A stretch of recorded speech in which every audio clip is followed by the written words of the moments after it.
বন্ধুরা, আজ যে গল্পটা শুনবেন সেটি এক সাহসী মেয়ের, যে একটি সমুদ্র ভ্রমণে বেরিয়ে গিয়ে হঠাৎ হারিয়ে গেল সমুদ্রের ঝড়ে, আর জেগে ওঠে নিজেকে খুঁজে পেল এক অচেনা ভয়ঙ্কর জনমানবহীন দ্বীপে।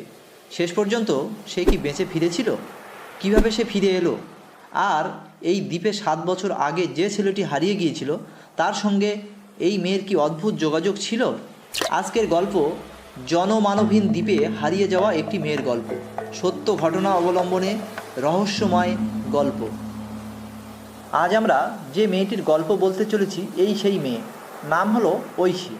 বন্ধুদের সঙ্গে সমুদ্র ভ্রমণে বেরিয়েছিল। নীল জল, নিঃশব্দতা হওয়ায় স্পর্শ সব কিছু যেন স্বপ্নের মতো। কিন্তু হঠাৎ আকাশ কালো, দূরে বজ্রপাত, সমুদ্রের ঢেউ বাড়ছে। বন্ধুরা বলে এমন কিছু হবে না, কয়েক মিনিটের মধ্যেই ঠিক হয়ে যাবে। কিন্তু প্রকৃতি কারোর কথা শোনে না। সমুদ্রের ঢেউ ধীরে ধীরে দানবের মতো বড় হতে থাকে, বোট দুলতে থাকে। হঠাৎ একটা বিরাট ঢেউ তাদের নৌকাকে শক্তি দিয়ে আঘাত করে। কেউ চিৎকার করছে, কেউ বা আবার জলে পড়ে যাচ্ছে। ঐশী শক্ত করে নৌকাটি ধরে রেখেছে, কিন্তু আর ধরে রাখতে পারল না। সব অন্ধকার। সমুদ্রের তীরে অজ্ঞান অবস্থায় কখন জ্ঞান ফিরল জানে না। চোখ খুলতেই দেখে সে একা। চারিদিকে সমুদ্র গর্জন আর বাতাসের শব্দ। বন্ধুরা নেই, নৌকা নেই, মোবাইল নেই, কিছু নেই, শুধু বালির উপরে পড়ে আছে সে উঠে ধীরে ধীরে হাঁটতে থাকে এবং বুঝতে পারে সে একটি জনমানবহীন দ্বীপে আছে, সম্পূর্ণ একা। দ্বীপের ভয়ঙ্কর নিসঙ্গতা, দ্বীপটি ঘিরে ঘন জঙ্গল। সূর্য ডোবার সাথে সাথে ভিতরে অদ্ভুত অন্ধকার। একটা ছোট কুঁড়ে ঘর চোখে পড়ে, সম্ভবত কেউ এক সময় বানিয়েছিল। ঐশী সেখানে আশ্রয় নেয়, কিন্তু ভেতরে নোংরা, ভাঙা কাঠ, মাকড়সার জাল। প্রথম রাতেই সে কান্নায় ভেঙে পড়ে। নিজের মনকে শক্ত করে বলল, না, আমাকে যেভাবে হোক বাঁচতে হবে। ঐশী যে দ্বীপটাতে ছিল সেখানে খাবার বলতে তেমন কিছু ছিল না। বনের ফল আর সমুদ্রের মাছ এই ছিল তার খাবার, কিন্তু সেগুলো খুব কমই পাওয়া যেত। জলের সমস্যা ছিল প্রচণ্ড। সে সমুদ্রের জল পান করতে পারত না। সে বৃষ্টির জল জমাতে শুরু করলো। এরপর প্রতিদিন সে একটু একটু করে বাঁচার চেষ্টা করতে লাগলো, কিন্তু শরীর দুর্বল হতে থাকে। ক্ষুধা সহ্য করতে পারে না। প্রথম দুরাত সে কুঁড়ে ঘরে থাকার চেষ্টা করলো, কিন্তু রাত বাড়তেই ধুম ধুম ধুম এই রকম বিদঘুটে শব্দ হতে লাগলো। কেউ যেন বাইরে হাঁটছে, বিলের মতো ভারী পায়ের শব্দ। ঐশী ভয়ে নিঃশ্বাস বন্ধ করে শোনে। এটা কোনো পশুর হাঁটা নয়, এটা মানুষের মতো, কিন্তু অস্বাভাবিক ভারী। সারা রাত ঘুম আসে না ঐশী পরদিন সকালে বাইরে গিয়ে দেখে বিশাল এক পায়ের ছাপ, মানুষের পায়ের ছাপের মতো, কিন্তু আকারে 3 গুণ। ঐশীর শরীর কাঁপতে থাকে। এটা এখানে কে? দ্বীপে কি কেউ আছে নাকি? এই বিশাল আকৃতি পায়ের ছাপ দেখে ঐশী জঙ্গলের গভীরের দিকে চলে যেতে থাকে। গভীর জঙ্গলের দিকে হেঁটে যেতে যেতে হঠাৎ ঝোপের ভিতর থেকে 2টো বন্য কুকুর সদৃশ্য প্রাণী বেরিয়ে আসে। ঐশী দৌড়াতে থাকে।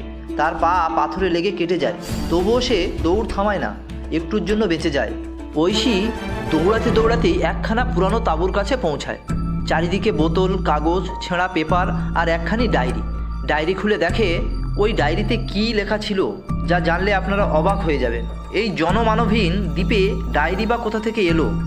এই গল্পের শেষটা কোন দিকে মোড় নেবে জানতে হলে চ্যানেলটিতে একটা সাবস্ক্রাইব করে দেবেন। এবারে ফেরা যাক গল্পে। সেই ডায়েরিতে লেখা আছে, 7 বছর ধরে আমি এখানে আছি, হয়তো আর ফিরে যেতে পারবো না। আরও লেখা আছে, ছেলেটির নাম অর্ণব।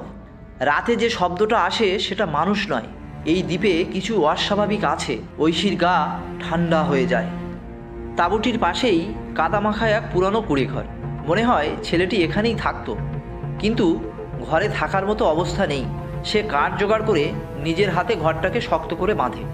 আস্তে আস্তে ঐশী বেঁচে থাকার একটা সিস্টেম বানাতে শুরু করে। আগুন জ্বালায়, পাতা শুকিয়ে রাখে, বৃষ্টির জল ধরে রাখে।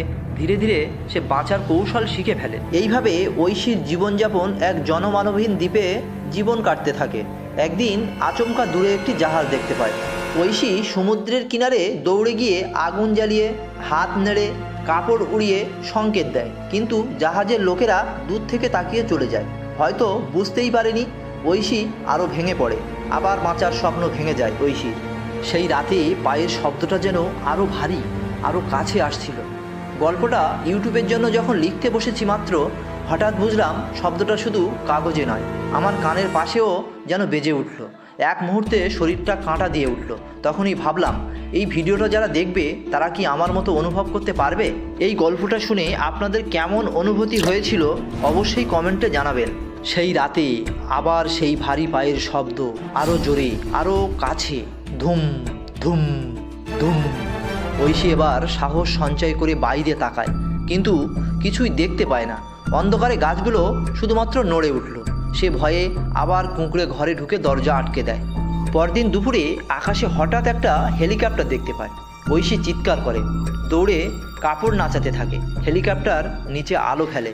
আলোয় চোখ ঝলসে যাওয়ায় সে অজ্ঞান হয়ে পড়ে। চেতনা ফিরে দেখে কয়েকজন উদ্ধারকর্মী জিজ্ঞেস করছে তাকে, তুমি এখানে কিভাবে এলে, আর তোমার বন্ধুরা বা কোথায়? ঐশী সব ঘটনা খুলে তাদেরকে বলল। তাদের মধ্যে একজন বলে, এই দ্বীপটি বছরের পর বছর কেউ আসে না, এখানে থাকার কথা ছিল না কাউকে। ঐশী জিজ্ঞেস করে, তাহলে সেই পায়ের ছাপ, সেই শব্দ আর ডায়েরির ছেলেটা? উদ্ধারকর্মী একটু চুপ থাকে, তারপর বলে, এই দ্বীপে 7 বছর আগে একবার এক ছেলের খুঁজে পাওয়া যায়নি, হয়তো সে বাঁচেনি। ঐশী চুপ করে যায়, মাথার ভিতরে হাজার প্রশ্ন। ঐশী লোকালয়ে ফিরে আসলো বটে, কিন্তু তার মনে একটা রহস্য রয়ে যায়।